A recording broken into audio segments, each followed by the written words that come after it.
While watching TV, the girl discovered something terrifying. The news was reporting a series of recent female murders, and she noticed that the necklace on the latest victim's neck was identical to the birthday gift her father had given her a few days ago. Anna quickly took it off and compared it closely, finding that even the scratch marks were in the same place. But this alone didn't prove anything. Anna hurriedly took a comparison photo and then went online to search for information about the serial murders, discovering that all the victims bore a resemblance to her deceased mother. These coincidences finally made her suspicious, and she rushed into her father's room to search. She soon found a small bottle in the drawer, the purpose of which was unknown. It was then that she suddenly remembered seeing a similar bottle in the trash while cleaning a few days ago, but the label had been torn off. She hadn't paid attention at the time, but now, thinking back, it was chilling. Just then, the sound of a car engine roared outside, clearly indicating her father had returned home. Anna quickly acted as if nothing was wrong. She ran back to her room but suddenly remembered the news report about the serial murders was still playing downstairs. She hurriedly ran over to turn off the TV, managing to cover everything up just before Rego came inside.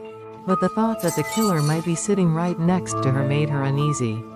Seeing his distracted daughter, Rego concernedly took her hand, but Anna was so frightened that she dropped the plate she was holding. Embarrassed, she quickly bent down to clean up, but in her panic, she cut her finger on a shard. Seeing this, Rego quickly led her to rinse the wound and carefully bandaged it with a band-aid. Looking at her father's concerned face, Anna began to doubt herself again. Maybe everything was just a coincidence. But that night, as she lay in bed, she heard noises from the ceiling. Anna suddenly remembered that her father had been sneaking up to the attic late at night recently, from the jewelry store already calm heart again. Are you sure it's not secondhand? Anna quickly showed him the scratches on it. Ray looked at it and said he hadn't noticed them before. He tried to ask if he could get a new one, but the other person said it was the last one in the store. This made Anna even more suspicious. After seeing Ray leave, she hurried to the attic to check, but before she could look closely, she accidentally stepped on a loose floorboard, which left her unsure of what to do. Ray would definitely know she had been there when he returned, but Anna was unwilling to leave just like that. She quickly searched around and soon found a box full of various women's jewelry. One of the rings even had dried blood on it. Now, she was sure her father was a murderer. She hastily packed her things to escape, but when she reached the door, she hesitated. After her mother's murder, the killer was never caught, leaving her with the feeling that someone was always watching her. This led to her developing agoraphobia, a strange illness that made her anxious whenever she was in open spaces. Whenever she was in public places, she would have spontaneous panic attacks.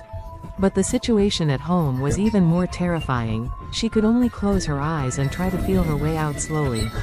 However, the symptoms didn't ease just because she couldn't see. Soon, Anna was unsteady on her feet due to psychological effects, and the surroundings seemed to spin around her. Unable to escape, she hid back at home. After failing to get away, Anna decided to confront her father. When he got home, she directly questioned him. Ray claimed that these were things her mother found while working as a flight attendant, which could explain the jewelry. Anna, unconvinced, picked up the ring without a matching shoe and pulled out the necklace with the same scratches as the victims. Seeing this, Ray helplessly explained that he had asked the store, and they said the necklace was intentionally made in that style. His flawless explanation left her dumbfounded, while Ray quickly